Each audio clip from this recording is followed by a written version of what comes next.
Indonesia menangkan gugatan atas Uni Eropa di WTO. Harus menjadi aluminium. Memang ini tahapan-tahapan nggak ada transisinya dan harus berani kita mengatakan tidak seperti pada saat nikel kita bilang tidak. Meskipun kita digugat di WTO nggak apa-apa. Dengan nikel kita, barang-barang kita mau kita jadikan pabrik di sini, mau kita jadikan barang di sini, hak kita dong. Ya kita hadapi, kalau ada yang menggugat, kita hadapi. Jangan digugat, kita mundur lagi. Nggak akan kesempatan itu datang lagi, peluang itu datang lagi, nggak akan. Ini kesempatan kita bisa mengintegrasikan industri-industri besar yang ada di dalam.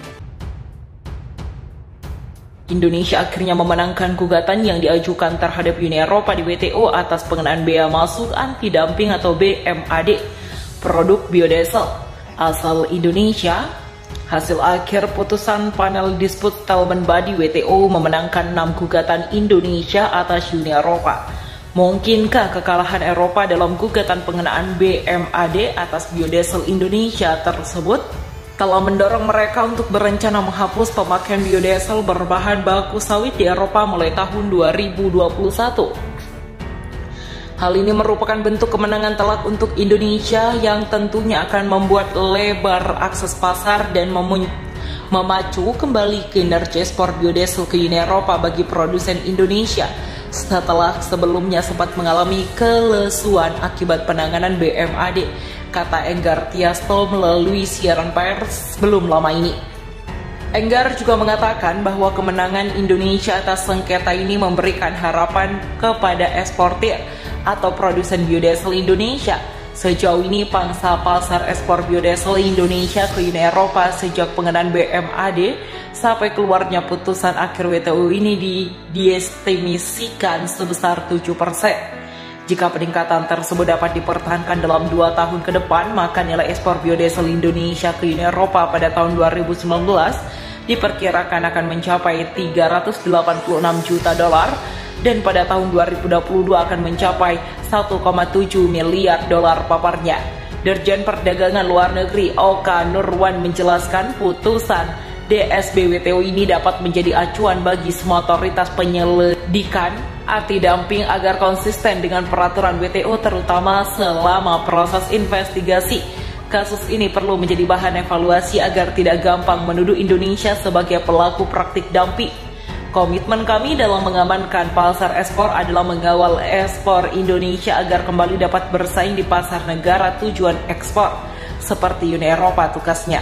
Sementara itu, sebagian konsekuensi kemenangan Indonesia dalam sengketa biodiesel dengan Uni Eropa tersebut, maka putusan panel Badan Penyelesaian Sengketa WTO harus diimplementasikan sejalan dengan ketentuan WTO. Uni Eropa diwajibkan melakukan penyesuaian BMAD yang telah dikenakan sebelumnya agar sejalan dengan peraturan perjanjian anti-dumping atau WTO, katanya. Demi menyelesaikan sengketa BMAD biodiesel, Indonesia sebelumnya memutuskan menempuh jalur hukum melalui pengadilan di Uni Eropa maupun menyelesaikan sengketa di DSB WTO. Indonesia mengajukan tujuan klaim gugatan utama kepada Uni Eropa. Tak hanya sampai di situ, pembelaan Indonesia juga disampaikan dalam sidang First Substantive Meeting atau VSM pada Maret 2017 dan dilanjutkan dalam sidang Second Substantive Meeting 4 bulan setelahnya. Akhirnya panel DSB WTO telah melihat bahwa Uni Eropa tidak konsisten dengan peraturan perjanjian anti-dumping WTO.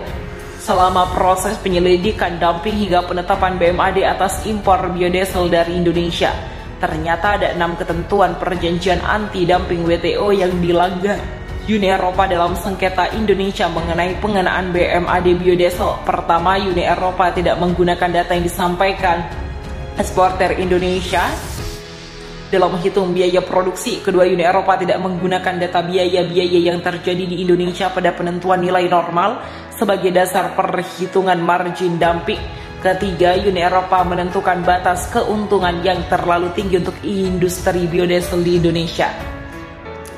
Keempat, metode penentuan harga ekspor untuk salah satu eksportir Indonesia tidak sejalan dengan ketentuannya. Kelima, Uni Eropa menerapkan pajak yang lebih tinggi dari margin dumping. Keenam, Uni Eropa tidak dapat membuktikan bahwa impor biodiesel asal Indonesia mempunyai efek merugikan terhadap harga biodiesel yang dijual oleh industri domestiknya. Asosiasi Produsen Biofuels Indonesia (APROBI) berharap ekspor biodiesel Indonesia ke Eropa kembali pulih setelah keputusan WTO ini.